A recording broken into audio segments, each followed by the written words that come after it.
Hi folks, Adam Andrews here. Do you ever struggle at the beginning of a school year with deciding how many books to assign in a reading list for one of your students?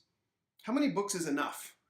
How many do you have to send them through in order for it to count for 7th grade or 4th grade or 11th grade?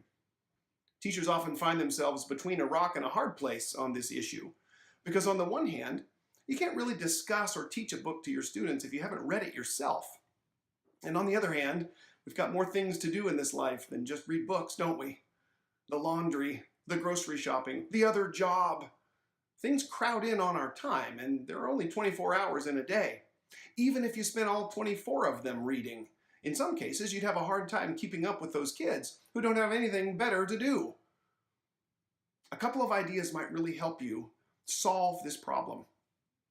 The first of them is to realize that the number of books your students read doesn't really have anything to do with the kind of education that they're getting.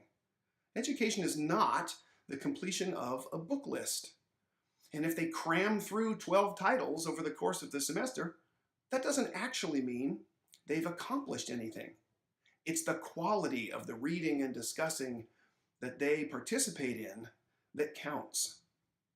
If you can do a very small number of books with your students and do them well, you're accomplishing what you set out to do in the first place, which is to make them thinkers, to make them readers, to acquaint them with the great conversation about ideas that is the focus of a literary education. So, take that burden off your shoulders of having to force the kids through a certain number of books in order for it to count.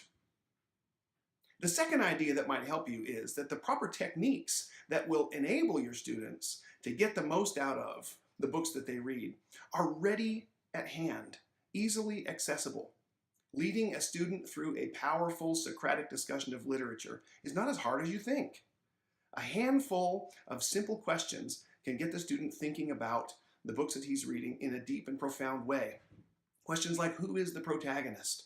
What does the protagonist want? Why can't he have it? What kind of conflict does this represent? What obstacles must the protagonist overcome to reach his goal?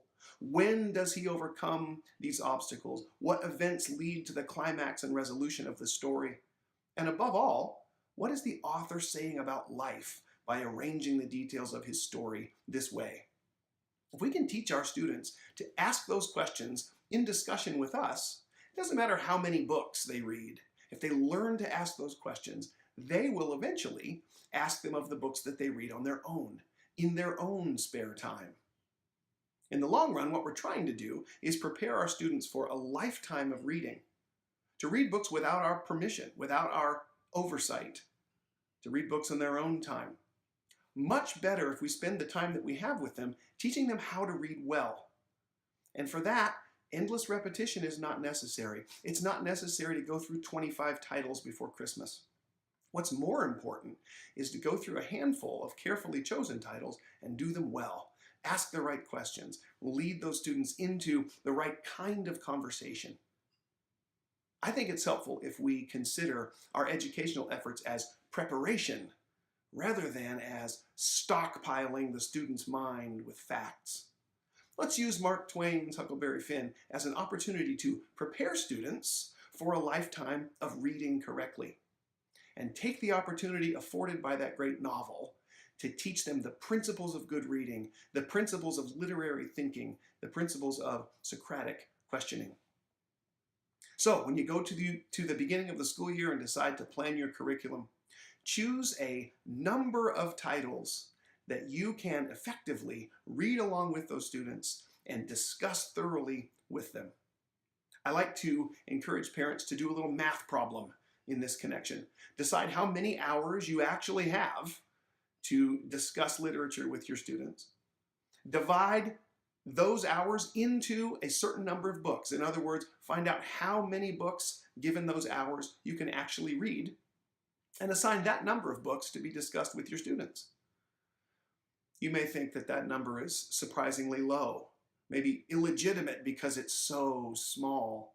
But don't forget, the techniques that you'll be teaching them in that small number of discussions will apply almost automatically to every other book they read.